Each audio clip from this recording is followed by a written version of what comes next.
Bonjour à toutes et à tous les amis et bienvenue sur la chaîne YouTube de So Catch by Al. J'espère que vous allez bien. Très heureux de vous retrouver aujourd'hui pour une interview avec le seul et l'unique Christophe Ejus. Salut Christophe, comment ça va? Il a souri, il était fier de son intro, il était Mais content. ouais, Il s'est dit, oh purée, là je vais le fumer avec cette intro. Bonjour, So Catch by Al. Alors je t'appelle So Catch by ou je t'appelle Al? appelle-moi Je, comme tu veux. Al, ben, Al c'est plus court. je vais t'appeler Al. Eh bien, bonjour Al et bonjour à tous. Alors je sais que t'aimes bien faire une intro où tu présentes les gens un peu sur ta chaîne. Donc moi je me suis présenté, tu t'es présenté. Et je sais que t'aimes bien présenter les pop. Alors j'en ai pas autant qu'Ali, mais je t'ai ramené Ah les bah deux non. que j'ai. Donc si tu veux faire la voix. Oh bah non, mais en même temps, bon, Kenny Omega et Mick Foley n'ont même pas besoin de voix, ce sont des légendes. Et puis les pop, moi j'en ai que deux aussi. Seth Rollins et le Miz qu'on découvre un peu derrière. Je sais pas si je peux J'avais ouais, je peux pas les laisser dans le champ, mais bon, ouais, elles sont là. Elles nous regardent en spectateurs. Il n'y a pas de problème. Je ne te juge pas. Ok, Je ne juge pas à la taille de la collection de pop. ça marche. Du coup, donc, tu fais souvent les voix de pop et tu fais Je aussi fais... souvent. Ouais, c'est mon métier. Ouais, ça fait 40 ans que je fais les Tu voix fais de des voix de pop. pop. Je suis principalement connu. Bah, je suis le roi de la pop, comme on m'appelle. Hein. Je veux dire, les gens me confondent souvent avec Michael Jackson d'ailleurs pour ça, mais non, hein, c'est moi le roi de la pop. Ok. Et tu fais d'autres voix aussi quand tu commentes. On m'a posé la question, on m'a dit, ouais, c'est génial, tu vas faire une interview avec Christophe Ejus. Il faut que tu lui poses la question, quelle est la voix qu'il préfère le plus faire quand tu commentes? La voix que je préfère le plus faire actuellement, je dirais que c'est Riddle, Matt Riddle. Parce que j'aime bien faire cette voix. C'est la voix du mec qui a pris une petite bouffée de cigarette électronique pour rester dans la légalité et qui là repousse gentiment et puis en général je termine par il reste des cookies. Ben voilà. C'est celle aussi qui fait le moins mal parce que j'ai aussi celle de Brodstorman Colonel, mais au bout d'un moment ça fait quand même un petit peu mal à la gorge et même faire des voix de femmes parfois ça fait mal à la gorge. Ouais, Et je me doute, ouais. Matt Riddle, ça, il reste des cookies. Voilà. Ce qui est marrant, c'est qu'en plus, dans la réalité, il parle assez comme ça, quoi. Genre, bon, Bah il est, sans fumer en même temps, mais. oui, ah, mais je fais pas, mes voix ne sont pas. On pourrait croire que je fais juste n'importe quoi, mais en réalité, j'essaye de me caler sur les voix. C'est ce que j'expliquais un jour à mon cher collègue Marc Chavet, qui au départ me jugeait en toute sympathie et en toute camaraderie, me disait mais pourquoi tu fais toutes ces voix, lui avec sa voix d'homme, truc. Et je lui disais mais écoute. Ça a commencé par Vicky Guerrero. J'ai dit, Vicky Guerrero, quand elle parle en anglais, elle a une voix insupportable pour Ouais. les Anglais. Parce qu'elle fait exprès, hein, je veux dire, dans la vraie vie, elle parle calmement et tout, mais pour les Anglais, elle criait, elle hurlait, elle montait dans les aigus. Et donc, j'essayais de traduire ça de la meilleure manière en essayant d'avoir moi-même une voix insupportable pour la traduire. Et c'est comme ça que j'ai petit à petit fait les traductions. Braun Strowman, je pensais direct à Rocky en français, Colonel, la voix un peu de je vais partir en guerre. Matt Ouais. Riddle est très détendu, effectivement. La paix, il reste des cookies, ouais. Enfin voilà, j'essaye. Après, c'est pas toutes des réussites, hein, mais voilà, j'essaye un petit peu de caler sur les voix originales. Ok. Bon, cette fois-ci, c'est toi qui réponds aux questions, mais au fil des ans, t'étais plutôt en position d'intervieweur et t'as justement fait pas mal d'interviews avec des catcheurs de la WWE. Est-ce qu'il y a une interview qui t'a marqué plus que les autres? Oh bah, il y en a quelques-unes quand même. Après, celle que je cite le plus souvent parce que c'était vraiment la première à l'époque, c'était Ric Flair. C'était déjà il y a 20 ans de cela, à la WCW, donc avant la WWE. Et c'était une surprise. On savait qu'il était sur place parce que Philippe Chéreau avait voulu lui dire bonjour dans un hôtel. Et Ric Flair l'a envoyé paître gentiment, mais envoyé paître. Parce que Chéreau croyait qu'on pouvait aller taper la discute avec les catcheurs comme ça. Ah, salut Ric, je suis le commentateur. Yeah, hello. Et il s'est barré. Et à un moment, pendant qu'on faisait des interviews de Scott Steiner, de Booker T, on nous dit attendez, on a encore quelqu'un pour vous. Et puis c'est le Nature Boy Ric Flair qui arrive. Et voilà, j'avais à peine 20 ans. Et c'est un moment inoubliable. Même si c'est horrible à regarder aujourd'hui, j'ai la cassette vidéo, mais je n'ose plus le regarder, quoi. Parce que c'est honteux. C'est ridicule. Ouais, mais en même temps, c'est normal, ça se comprend. Genre, le gars, il y a tellement une aura autour de lui que. Enfin, je suis sûr que même si tu devais refaire une interview avec lui aujourd'hui, bon, tu serais peut-être un petit peu plus professionnel, mais Ah bah oui, largement. tu Donc je serais te rassure, toujours on en a autant refait. impressionné. Non, moins. C'est comme Chéreau, il a pris. Il est vieux maintenant. Non, évidemment, toujours impressionné, mais après, bah, j'ai beaucoup plus d'années d'expérience derrière moi, donc effectivement, quelle que soit la superstar qu'on me met en face, désormais, je fais mon métier. À l'époque, j'étais le fan de catch qui voyait pour la première fois de sa vie l'une de ses idoles. Mais depuis, on a eu la chance encore d'interviewer Ric Flair avec Charlotte en Allemagne une fois lors d'une tournée sur le tapis rouge d'un show allemand. Et effectivement, ça s'est passé de manière plaisante, quoi. C'était Ok. beaucoup plus sympa. Au contraire, est-ce que tu as des interviews qui se sont pas trop bien passées où tu t'es dit, ah, bof? Oh, honnêtement, il y en a pas mal où je me suis dit, ah, bof, mais à cause de moi, parce que je me suis dit que j'étais pas inspiré pendant. Je m'en souviens pas forcément parce que c'était quand on allait aux États-Unis et on enchaînait ce qu'on appelle, oh, bon, on n'appelle pas ça comme ça, mais une matinée d'interview, Media Day, ils appellent ça aux États-Unis. C'est-à-dire qu'on vous met dans une pièce avec une dizaine, quinzaine, vingtaine, parfois plus de journalistes qui se mettent chacun un petit bout de mur tout autour. Et tout d'un coup, on lâche, c'est comme dans les corridas, on fait venir les taureaux et on lâche les superstars dans cette salle et elles passent de média en média. Vous savez jamais qui vous allez avoir 3 minutes avant. Il y a juste un mec de la WWE qui vous dit, bon, par exemple, Bailey est là-bas, ben, après eux, c'est vous qui avez Bailey. Donc là, tu dois te retourner avec Shero. Bon, qu'est-ce qu'on lui pose, qu'est-ce qu'on lui dit, en sachant qu'en général, tous les médias vont poser des questions sur le show du lendemain. Et nous, on sait que nos interviews ne vont pas être diffusées le lendemain. Donc, on doit essayer de trouver des choses intemporelles qui font que l'interview sera quand même assez sympa, même si tu l'écoutes 3 mois après, quoi. Parce que le temps de la traduction et le temps de la diffusion et tout ça. Donc il y a plein d'interviews où après je me suis dit oh là là, bah, il suffit que ce jour-là tu sois pas forcément en forme et toute ta matinée tu te sens nul, tu te sens pourri, Ouais. tu as les mots qui ne viennent pas, l'inspiration ne vient pas pour poser les bonnes questions. Une fois que l'interview est finie, tu te dis mais putain mais pourquoi j'ai pas pensé à ça, cette catchphrase, ce truc, alors qu'à la télé j'en fais des tonnes là-dessus, j'y pense même pas le jour où je l'ai en face. Enfin voilà. Donc il y en a plein. Comme dit, on me pose souvent s'il y a des catcheurs qui ont été moins joviaux que d'autres. Pas tant que ça. Parfois, il y a Dolph Ziggler, une fois qu'il était mal réveillé, je pense, qui était venu avec des lunettes de soleil, ou alors c'était juste son personnage et il faisait un peu la gueule, il répondait en 3 mots, mais encore une fois, c'était peut-être juste le personnage Dolph Ziggler et pas l'être humain. L'être humain, ouais. Ok. Mais voilà, j'ai pas de réponse particulière, mais en général, effectivement, ça vient plutôt de moi et de ma déception, quoi.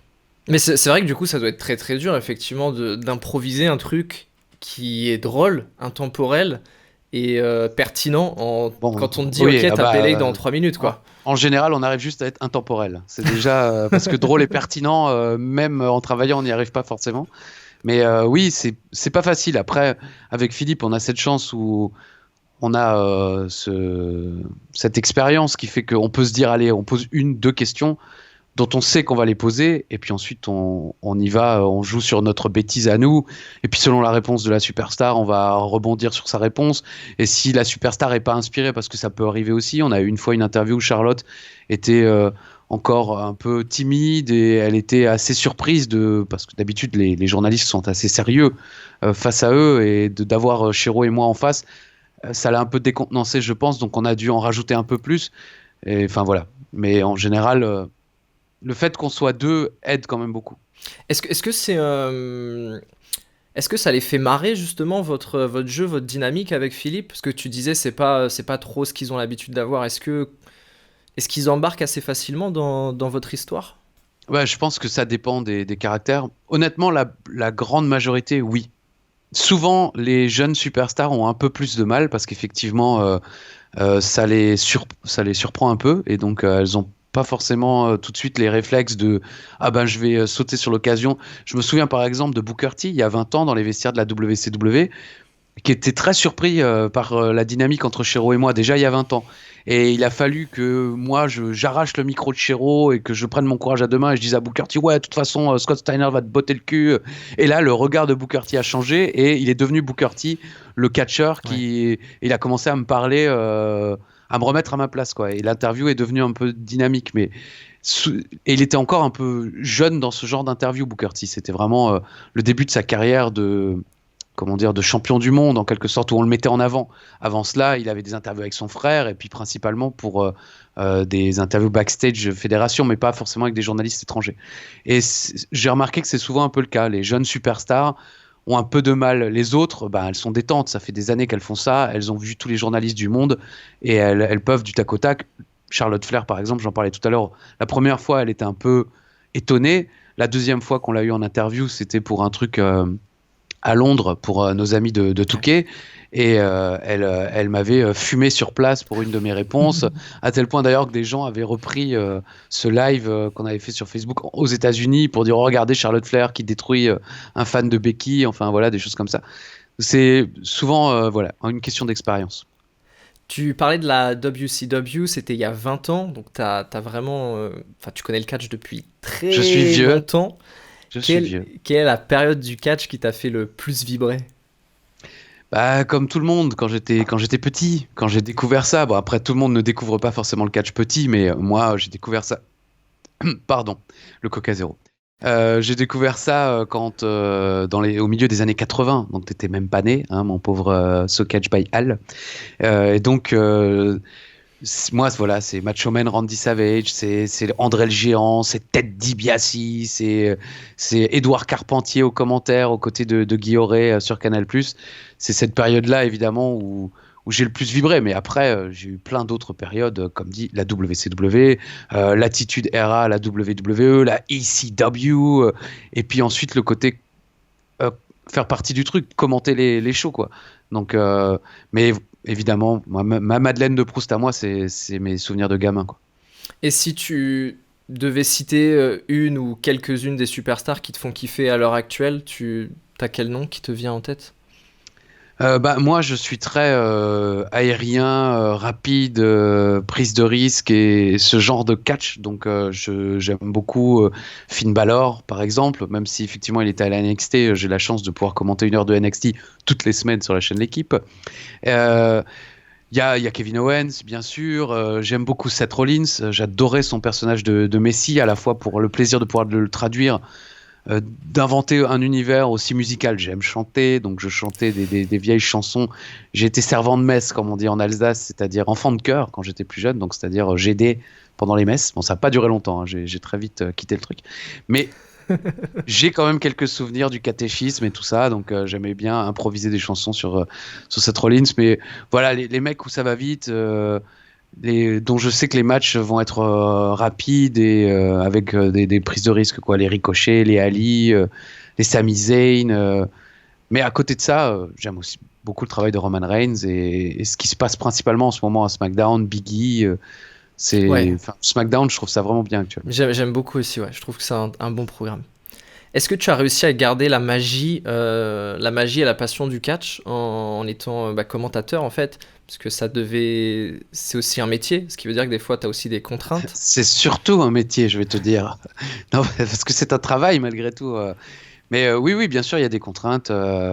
Il y a des moments où c'est saoulant de devoir aller bosser. Ça arrive, c'est pas souvent, je vous le cache pas. C'est même très rare en ce moment vu que je suis de chez moi. Donc je suis content de bosser de la maison. Parce qu'avant, il fallait que je prenne le train, tout ça. Et moi, je suis pas quelqu'un qui aime voyager. Paradoxalement, parce que j'ai quand même beaucoup voyagé grâce au catch. Mais Oui, c'est oui, vrai. ah oui, j'ai fait d'abord le Tour de France avec la ICWA et ensuite un peu de tour des États-Unis, petit mais quand même un peu, avec la WWE. Mais oui, j'ai gardé. Après, c'est une manière différente de vivre la chose. Quand on commentait les pay-per-view en direct, c'était l'excitation d'être en direct, de découvrir le pay-per-view et de pouvoir le raconter aux gens. Aujourd'hui, on les fait plus en direct, mais il y a le plaisir d'aller chez mon pote Ishtou et de regarder les pay-per-view comme on les regardait. Le premier qu'on a regardé ensemble, c'est Royal Rumble 92. Encore une fois, t'étais pas né.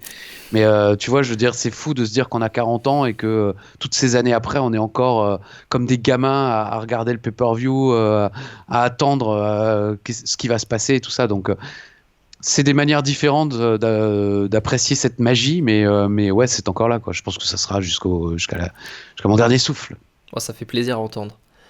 Au niveau du catch en France, cette fois-ci, est-ce qu'il y a des fédérations ou des catcheurs que tu suis un petit peu?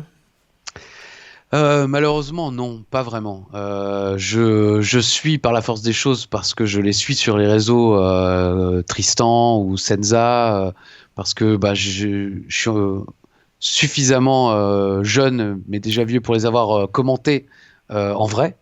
Parce qu'il y a beaucoup de catcheurs aujourd'hui qui réussissent beaucoup, mais que je ne connais pas du tout parce que j'avais déjà quitté le catch français avant qu'il n'arrive ou avant qu'il ne commence à catcher partout. Donc je les connais pas. Mais sinon, non, je suis pas particulièrement de fédération. Je sais que nos amis de l'APC, par exemple, marchent très bien et j'ai eu la chance de commenter pendant presque 2 ans, je crois, les shows à l'APC. C'était un vrai plaisir. J'aime beaucoup la famille qui s'occupe de l'APC, que ce soit le papa ou la maman qui faisait des très bons gâteaux orientaux et à la fin, quand tout n'était pas vendu, elle me refilait le plateau que je ramenais chez moi quand j'habitais encore à Paris. Donc c'était vraiment des bons souvenirs de ces shows un peu familiaux, quoi. Mais voilà, je sais pas beaucoup plus de ce qui se passe malheureusement. Bah, pourquoi justement t'es parti de la scène française? Tout simplement par contrat, par obligation contractuelle, pour dire ça justement. C'est-à-dire que je n'avais plus le droit. La WWE ne voulait plus que je commente. Pour eux, c'était associer l'image de la WWE à des produits inférieurs. Ouais, Et donc, ils ne voulaient plus que je fasse ça. ok. Parce que en réalité, en vrai, moi, c'est un plaisir énorme. J'ai toujours adoré faire ça. Et j'ai continué aussi longtemps que je pouvais à le faire au moins une fois par an, notamment pour Handicatch. Avec Booster et la ICWA parce que voilà j'ai quand même participé à la création de la ICWA. Aujourd'hui j'ai plus rien à voir avec, mais ça reste évidemment une énorme partie de ma vie, et tant que je pouvais, vu que c'était caritatif, une fois par an faire Handicatch, je le faisais. Mais malheureusement à un moment j'ai signé un contrat qui a fait que je ne pouvais même plus faire ça, donc j'ai dû arrêter totalement. Ouais, parce que effectivement, tu l'as dit, c'est une grosse partie de ta vie. Tu étais impliqué au point que tu as été l'un des cofondateurs de cette structure, donc c'est quand même beaucoup. Et est-ce que ça te manque de commenter en live, en direct, avec l'énergie du public derrière toi? Honnêtement, oui, mais le fait est que maintenant je suis vieux et que j'ai plus forcément envie de faire la route le week-end et tout ça. J'adorais ça avant, mais aujourd'hui, s'il y avait quelque chose à Strasbourg et que j'avais le droit de le faire, je le ferais avec grand plaisir et régulièrement, parce qu'effectivement, oui, c'est quelque chose qui est exceptionnel d'avoir la réponse du public directement. Et c'était aussi une manière pour moi pendant pas mal d'années de tester des choses. Je faisais des trucs à la ICWA. Si je voyais que le public réagissait, ben je le faisais ensuite à la télé, quoi. Parce que ben je savais que ça fonctionnait, et ça me permettait aussi de prendre le pouls. Parce que souvent, quand les gens venaient me demander gentiment des autographes, ben moi, je leur demandais leur nom, mais aussi quelle était leur superstar préférée, pour mettre un petit mot par rapport à la superstar en question. Mais ça me permettait de savoir un peu que c'était Jeff Hardy, ou que c'était Rey Mysterio, ou que c'était Triple H.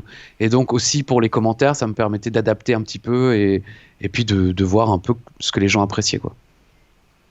Et, est-ce que tu as fait le même processus avec votre fameuse phrase par-dessus la troisième corde? Ou est-ce que c'est venu plus naturellement? Non, ça c'est venu naturellement. C'était au tout début avec Shero. On faisait déjà de la ICWA, mais beaucoup moins. La mode, entre guillemets, n'était pas encore totalement repartie, et on faisait très très peu de shows avec la ICWA.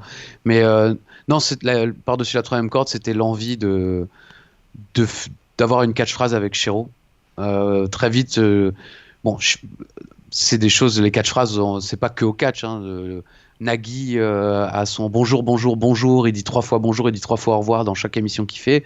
Tous les présentateurs ou presque ont des phrases comme ça, type. Mais avec Chéron, on en avait discuté tout de suite. On avait dit, il nous serait bien qu'on ait, lui, il a la suite au prochain numéro. Et moi, je lui avais dit, bah, pourquoi pas ce par-dessus la troisième corde. C'est vrai que Marc Blondin disait par-dessus le troisième câble. C'était pas aussi fréquent que nous, et il le disait tout seul. Et moi, je lui avais dit, mais c'est vrai que quand les mecs s'envolent par-dessus les cordes, c'est une envolée, il faudrait qu'on s'envole avec, tu vois, donc faisons par-dessus la troisième corde ensemble. Et voilà. Et après, j'ai vu dans les salles que ça marchait de ouf. Ouais, c'est ce que j'allais dire. Est-ce que vous aviez anticipé que ça allait marcher super bien? Non, non, non, bah non, t'anticipes pas, non, enfin, on n'est malheureusement pas assez talentueux pour pouvoir se dire, on va faire un truc qui marche. On fait un truc et après, tu te rends compte que les gens aiment beaucoup. Les réseaux sociaux aujourd'hui aident beaucoup. Parfois, je dis n'importe quoi. L'émission passe, je me souviens même plus que j'ai dit ça. On commente les émissions le même jour et le soir même, je me souviens plus que j'ai dit ça. Et je me rends compte que les gens tweetent dessus. Donc je me dis ah ouais, ben, faudrait que si je peux, je le replace et tout. Mais non, on l'a fait. Puis effectivement, après, à force de le faire, les gens aiment bien. C'était comme Shawn Michaels dans les années 90. Tu n'étais pas né, ce sera ma phrase de cette interview. Mais il a répété pendant 2 ans, I'm the icon, I'm the main event, je suis le meilleur au monde. À force de le dire, les gens ont fini par le croire. Il était pas loin de l'être, mais je veux dire, c'est comme ça aussi que tu finis par faire entrer des choses dans la tête des gens, quoi. C'est le Inception, un peu de... Oui, si tu veux. Alors, oui, parce que je me souviens de la toupie, mais alors je me souviens pas trop du côté faire rentrer des choses dans la tête des gens. En fait, On leur répète les choses. Non, en fait, ils vont dans les rêves des gens pour leur faire Oui. rentrer des idées. Et comme ça, Ah, oui. dans la vraie vie, ils pensent que l'idée vient d'eux. Ok, eh ben alors c'est ça, exactement. Mais en beaucoup moins intelligent, la preuve. On te voit souvent avec Philippe au début des shows de la WWE en France. Vous n'avez jamais commenté, mais est-ce qu'on pourrait imaginer vous voir un jour annoncer les catcheurs? Alors on l'a déjà fait, mais c'était une Mais fois. je n'étais pas né. Si, là, j'espère. C'était il y a pas si longtemps, mais je me souviens pas quelle année c'était. Mais on avait annoncé un match de filles. Et je m'étais planté parce que j'avais annoncé Paige de Norfolk alors qu'elle est de Norwich. Ça, je me souviens. Et c'était contre les Bella Twins. Je sais plus si Paige était seule contre Brie ou si c'était un match par équipe. Mais voilà, on l'a fait une fois. Nous, on aimerait bien. Après, c'est la WWE qui décide de ce qu'on fait ou de ce qu'on ne fait pas. Et en général, ce ne sont pas forcément les gens avec qui on travaille toute l'année qui s'occupent des house shows de la WWE. Donc les mecs sont pas forcément. Ils ont eu, en toute honnêteté, ils ont eu quelques mauvaises expériences dans d'autres pays. Dans certains pays où les commentateurs se sont fait siffler ou des choses comme ça. Et donc souvent, ils ont un peu peur de nous utiliser plus ou de nous faire faire de différentes choses, quoi. Ouais, je comprends. Ça marche. Est-ce que tu te verrais à une autre place dans le catch? En arbitre, en catcheur Bah, quand même. En catcheur, bon, c'est un peu. Merci, hein, espèce d'enfoiré. Hein, Mais moi non plus, moi je- non plus, moi non plus. Toi, t'as encore le temps. Toi, Non. t'es jeune, tu peux encore prendre 10-15 kilos de muscles. Moi, il faudrait que je transforme mes 15 kilos de graisse en muscles. Et ça, c'est foutu, ça. Non, arbitre, c'est très compliqué, hein. J'ai vu moult de mes camarades faire ça. Stury de César Catch a été arbitre avant d'être catcheur. Yann Colby de Wrestling Clinic Oui, a c'est été vrai. arbitre avant d'être catcheur. Kerzodek, qui est toujours arbitre aujourd'hui, est un des meilleurs en Europe. Et voilà, bon, lui, il est resté arbitre, mais bon, je sais que c'est compliqué. Donc non, arbitre non plus, catcheur non plus, non. Je serais pas contre faire profiter de mon expérience dans le monde du catch pour les idées autour des shows. J'aimais bien faire ça avec Booster à l'époque de la ICWA. On y prenait énormément de temps et de soins, même pour des shows, certains diraient anecdotiques, quoi, parce qu'on a fait des trucs, il y avait 10 pages Pour de... 2 personnes dans le public. Ouais, non, non, ouais. On a rarement fait 2 personnes. On a fait quelques fois 4-5, mais c'était très rare. Non, mais c'était quand même des shows du dimanche après-midi, Ouais. dans des coins inconnus, où plus personne. Enfin, ça n'a pas été filmé, et on avait quand même fait 10 pages de trucs, quoi, parce que c'était quelque chose qu'on aimait. C'était une partie du travail qu'on aimait. Donc ça, j'aimerais bien pouvoir refaire ça un jour, pourquoi pas. Si tu pouvais choisir de commenter, de recommenter n'importe quel événement du passé en direct, ça serait lequel? Euh, Ça serait forcément, ça serait un peu vieux. Déjà parce que Parce que tu as j'en ai quand même commenté plein de commenté trucs. pas mal de trucs en Bah direct. ouais. Ouais, WrestleMania 30 par exemple, c'est c'était une énorme joie de pouvoir commenter ça en direct. La première défaite du Taker, c'était pas joyeux, mais c'était classe de le faire. Deux exemples. Quand j'étais très gosse, moi j'aimerais pouvoir recommenter le soir où Hulk Hogan et Macho Man se séparent, la Mega Powers explose au main event contre les Twin Towers, le Big Boss Man et Hakim. Oui, tous ces noms te disent rien. Mais le show est sympa. Franchement, c'est à voir. Si tu n'as jamais vu ce show, il est vraiment sympa à voir. C'est particulier pour l'époque parce qu'il y a beaucoup de scènes dans les vestiaires. Et sinon, WrestleMania 17. Parce que c'est l'apogée de la WWE et qu'elle vient de bouffer la WCW.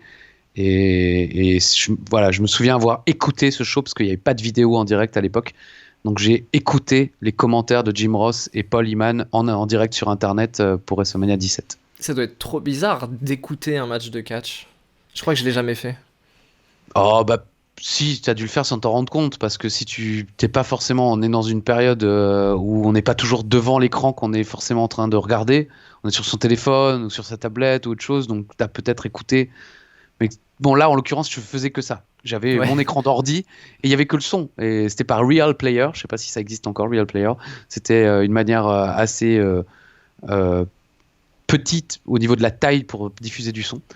Et bizarre, oui, mais c'est extrêmement sympa parce que pour moi, c'était ouf de me dire putain, j'écoute ce show en direct. Quoi. Ouais, j'avoue. Tu vois, aujourd'hui, ça vous paraît normal de regarder n'importe quel show, que ce soit là, on enregistre ça en plein Wrestle Kingdom, un show de l'autre côté au Japon, où il nous fallait 3 ans pour avoir des cassettes du Japon récentes. Elles avaient 3 ans déjà de retard. Vous pouvez regarder ça en live, les pay-per-view WWE évidemment aussi. Moi, pour WrestleMania 17, donc en 2001, le son, c'était déjà énorme. Comment ça se fait justement que ce soit plus toi et Philippe qui commentiez les pay-per-view en direct ? Parce que, pareil, c'est des histoires de contrats. La WWE a fait le choix, il y a 2 ans déjà, je crois maintenant, de privilégier le network. Donc ça a été chez nous en France, mais ça a été comme ça en Allemagne aussi. Je crois en Italie, il y a juste en Angleterre où c'est BT Sport qui a gardé les droits des pay-per-view, mais parce que BT Sport les diffuse en pay-per-view, ce qui n'était pas le cas en Italie, en Allemagne ou en France. Donc je pense qu'ils doivent reverser une partie à la WWE. Mais donc la WWE a fait ce choix-là, et puis dans le même temps, comme pour tous les autres pays, ils ont pris des commentateurs qui habitent sur le continent américain. Donc les Allemands qui commentent en allemand sur le network sont des Allemands. USA, ouais. Sont des Allemands de New York. Les Sud-Américains, parce qu'on dit toujours la table des Mexicains, mais aucun des deux, ni Marcelo Rodriguez ni Carlos Cabrera, ne sont mexicains, mais ils habitent tous les deux aux États-Unis. Les Japonais, pareil, Funaki vit aux États-Unis et Shun Yamaguchi également. Enfin voilà, et évidemment Jean Brassard vit à New York et Raymond Rougeau, lui, vit encore au Canada. Donc ce qui fait d'ailleurs qu'il n'était pas là pendant quelques mois là, et que c'est Jean Brassard qui commentait tout seul. Comment tu as réagi quand tu as appris cette nouvelle, que ça allait définitivement plus être vous ? J'ai été très triste, détruit. Non, franchement, il m'a fallu plusieurs mois pour m'en remettre.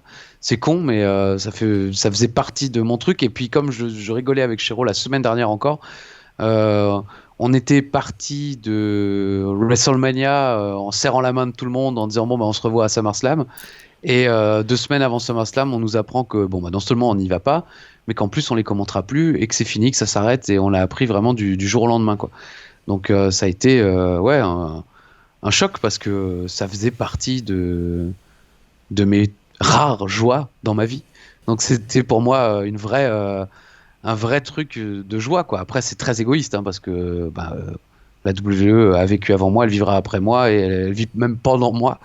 Mais voilà, c'était égoïstement, j'étais effectivement très triste et très, ça m'a touché. Immédiatement après cette annonce, les fans, je sais pas si on peut dire se sont mobilisés, mais vous ont apporté quand même un soutien massif vis-à-vis de cette décision. Je pense que même encore aujourd'hui, si tu demandes aux fans francophones qui écoutent le catch, tout le monde veut que ça soit vous qui commentiez les pay-per-view. Comment tu expliques votre aussi grande popularité auprès de la communauté catch francophone ? L'habitude et la longévité, je pense, parce qu'on est là depuis longtemps et que les gens sont habitués. Je prends souvent l'exemple de Friends. Tu n'étais pas né. Mais quand c'était diffusé sur France 2, à l'époque en VF, parce que la VOST n'était pas du tout démocratisée, enfin tu pouvais, mais c'était sur le câble, enfin voilà, bref. À un moment, les acteurs français de Friends, donc les comédiens de voix qui doublaient les Américains, se sont dit merde, c'est une série qui fait un carton de ouf et on est payé au lance-pierre, quoi. Donc vous allez nous augmenter. Et mon entreprise, déjà à l'époque, c'était le groupe AB qui produisait Friends, la voix, la VF en français. Leur a dit non. Ça va pas. Non, désolé les gars. Ah si, non, non, non. Bon bah alors on arrête. Bah ok, vous arrêtez. Et ils ont changé les voix. Donc du jour au lendemain, pour les 2 dernières saisons, je crois, une grande partie du casting, c'était plus les mêmes voix. Et ça a été choquant. Ça a choqué beaucoup de gens, mais bon, c'est là où je veux en venir, c'est qu'au bout d'un moment, bah, les gens s'y sont fait. De toute façon, ils voulaient regarder Friends, bah, ils n'avaient pas le choix. Les voix avaient changé, mais c'était comme ça, quoi. Alors c'est effectivement gênant au début, quand ton oreille est habituée pendant 9 ans à écouter la même voix pour un personnage, mais bon, finalement, tu t'y fais. Je pense que les gens s'y sont fait, même si y a encore des gens aujourd'hui qui nous écrivent en disant ouais, on veut que ce soit vous. Et nous, honnêtement, on aimerait aussi, parce que comme dit, ça fait partie des grands plaisirs de commentateurs de pouvoir commenter du catch en direct et surtout les grands événements. Là, on a l'impression de ne commenter que la préparation Oui, c'est ça, ouais. du repas et après on mange pas, quoi. Hmm. On prépare le repas et puis au moment où la table est mise, on nous dit bon C'est bah quelqu'un maintenant d'autre, ouais. voilà, vous pouvez rester dans la cuisine maintenant, ce sont les invités qui mangent. Mais bon, ça fait partie du truc et puis je relativise aussi, comme dit, j'ai 40 piges, je gagne franchement plutôt bien ma vie pour ce que je fous. Donc j'ai de la chance et voilà. L'un des points culminants de ta carrière, c'est d'avoir commenté à WrestleMania, plusieurs fois même. Euh, Quand on a fait ça dans une vie de commentateur, c'est quoi la suite? C'est quoi tes objectifs? Ah bah en commenter d'autres plus et encore et non oui c'est sûr honnêtement après WrestleMania 30 on m'aurait dit ça s'arrête là j'aurais été évidemment très triste mais je m'attendais pas du tout à ce on fasse d'autres et que ça continue encore quelques années donc mais les objectifs c'est d'en faire d'autres d'en faire plus de participer de pouvoir raconter les grands moments suivants les grands enfin voilà, de faire plus de Royal Rumble, plus de SummerSlam, plus de. Et puis, j'ai pas particulièrement d'ambition, mais moi, ma seule volonté depuis tout gamin, c'est de partager ma passion. Donc, moi, ce que j'essaye de faire toujours, même si on peut croire que j'essaye surtout de me mettre en avant, mais après, c'est notre personnalité à Philippe et à moi, on est un peu con et mais on veut pas. C'est pas l'idée de se mettre en avant, c'est vraiment, j'aime le catch et j'aimerais que les gens. Quand ils regardent, ils comprennent pourquoi moi j'aime ça et qu'ils se mettent avec moi en disant ah ouais, c'est quand même c'est pas le truc le plus intelligent du monde, il faut être honnête, mais il y a plein de qualités, il y a plein de ça peut apporter beaucoup de choses dans une vie. Tu fais quoi dans ta semaine quand tu ne commandes pas de catch? Bah sache quand même qu'il y a quand même beaucoup de jours où soit je commande, soit je travaille désormais, puisque le lundi ou le mardi j'enregistre avec Ali La Cloche ou Ringside dans l'univers d'Ajus. Si vous n'êtes pas au courant, j'ai une chaîne YouTube. On va en parler tout à l'heure, attends, spoil Oh, pas. on va en parler. Oh et attends, t'as vu l'heure qu'il est? On va. Non bon et j'enregistre également avec Alain et Yann le coffre à catch où on revient sur la ECW. Donc déjà, ça fait deux jours qui sont pris pour ça, même si ça me prend pas toute la journée. C'est quand même à chaque fois 2 bonnes heures, voire 3 de prise. Ouais, une bonne demi-journée. Et puis le reste du temps, bah écoute, je m'occupe. Je profite aussi de ma famille. Je suis retourné vivre en Alsace aussi pour ça, pour me rapprocher de ma famille que je voyais très très peu pendant toutes ces années où j'habitais à Paris. Donc voilà. Et puis à côté de ça, je regarde énormément de films, de séries et je bouffe. Vraisemblablement, je bouffe. Ça, force est de constater que vu le poids que je prends, je dois bouffer beaucoup aussi. Est-ce que tu regardes d'autres choses que la WWE? Est-ce que d'autres trucs de catch?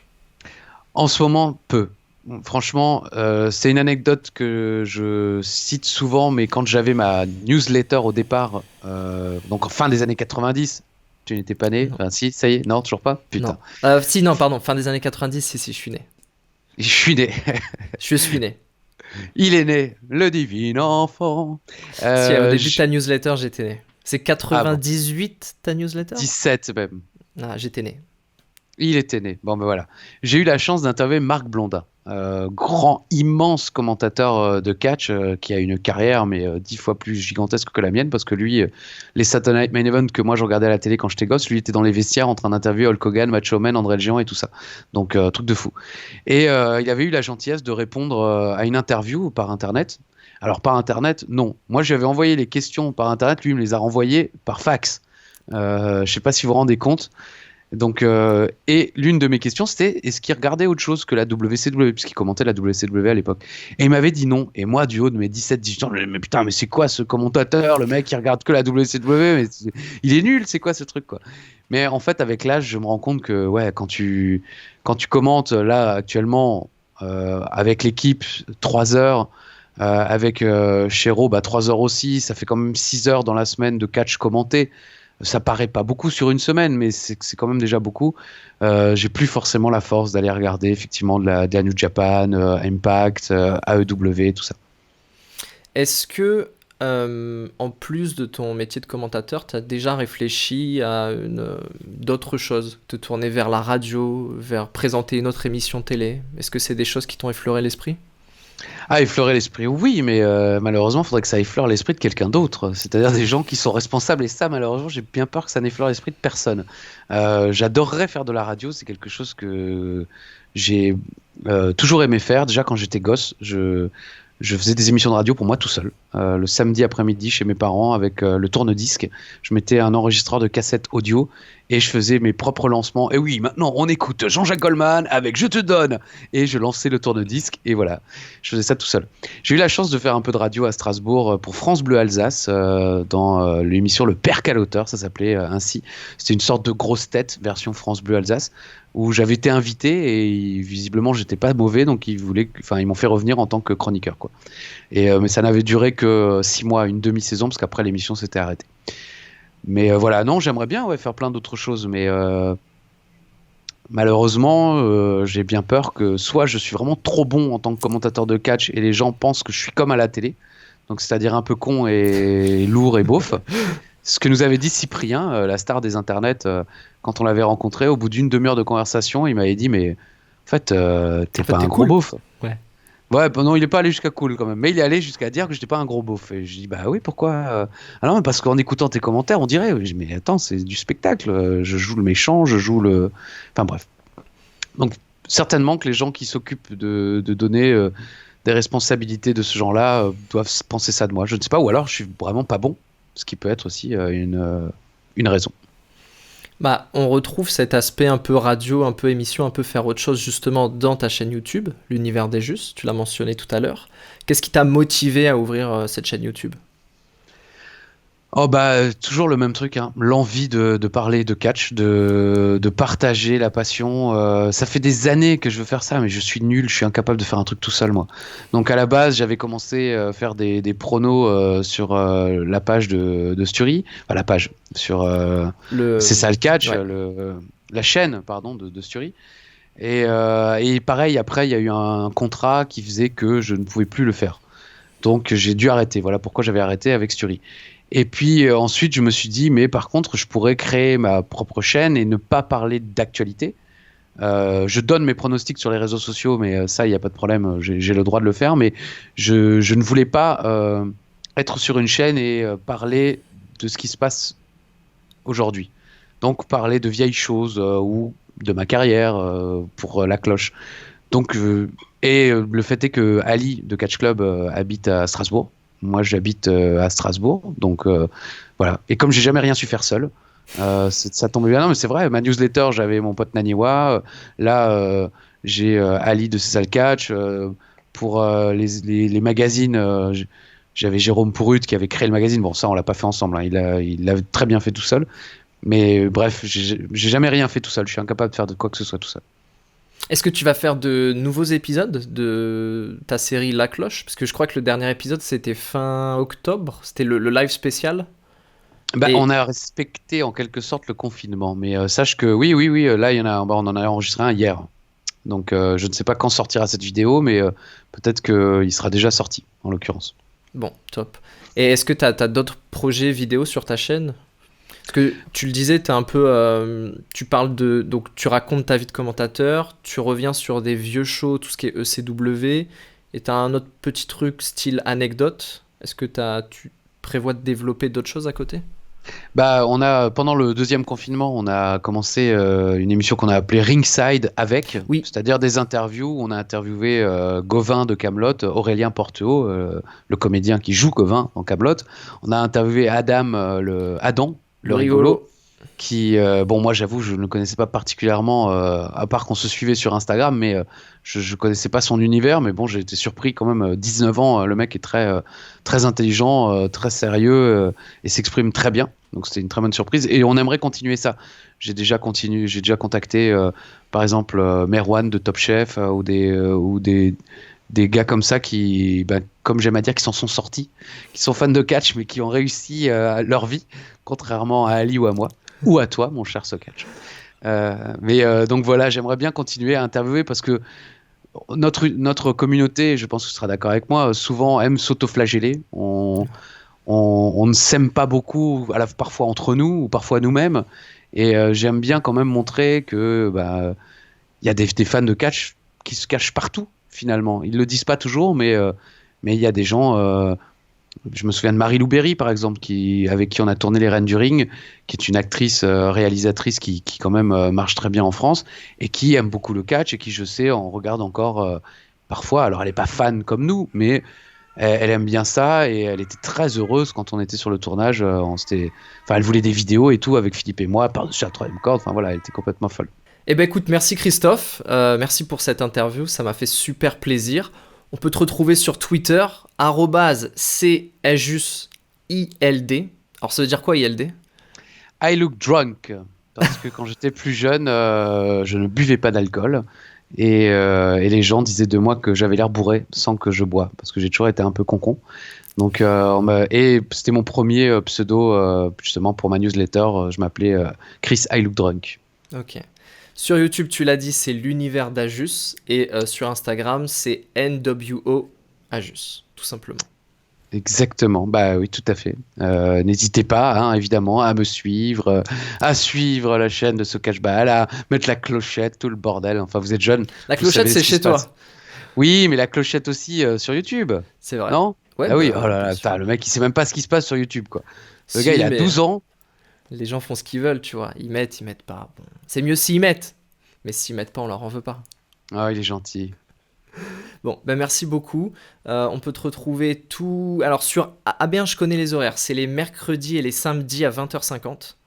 Bravo. L'équipe, c'est 21h le samedi. Oui, mais ça dépend. Parfois c'est 20h50, parfois c'est 20h30, parfois c'est 22h30. Ça dépend de ce qu'il y a avant. Si vraiment, c'est pas compliqué, hein, cela dit, parfois je suis étonné quand même que les gens me demandent ou quoi. Il suffit de taper sur De googler. Google Ouais. grille des programmes, la chaîne équipe. C'est super bien fait. Il y a tous les jours de la semaine et vous pouvez à tout moment aller checker à quelle heure ça sera le samedi parce que par contre, ils sont très à cheval sur leur grille. Quand il y a un truc écrit, en général, c'est bon. Donc voilà. Ok. Bon, merci encore une fois. C'est une interview qui me fait très plaisir parce que t'es. Moi, Ça se voit. Non, mais vraiment, quand moi j'ai commencé à écouter le catch, c'était avec toi et Philippe. Je suis de la génération NT1 100%. Donc faire cette interview avec toi, voilà, c'est un peu la boucle est C'est bon, bouclée, tu j'ai peux envie de dire. arrêter maintenant. Ouais, la On retraite, peut, voilà, retraite il quitte le spirituelle. catch. Il vous l'annonce, voilà, c'était la dernière de Sokatch by Al. Bientôt, évidemment, il reviendra pour ses vidéos de cocooning, les meilleurs canapés, les meilleures couettes et les meilleures chambres à coucher avec Sokatch by Chambre à coucher. Pourquoi pas, peut-être un jour. Mais en tout cas, merci, ça me fait très plaisir. À très bientôt. Ben, merci à toi et ben, comme disait Édouard Carpentier, à la prochaine, si Dieu le veut. Bisous. Et puis on n'oublie pas, comme d'habitude, on se donne rendez-vous sur la chaîne AB1 pour Raw tous les mercredis à 20h50 et SmackDown tous les samedis à 20h50 en compagnie de Christophe Ejus et Philippe Chéreau.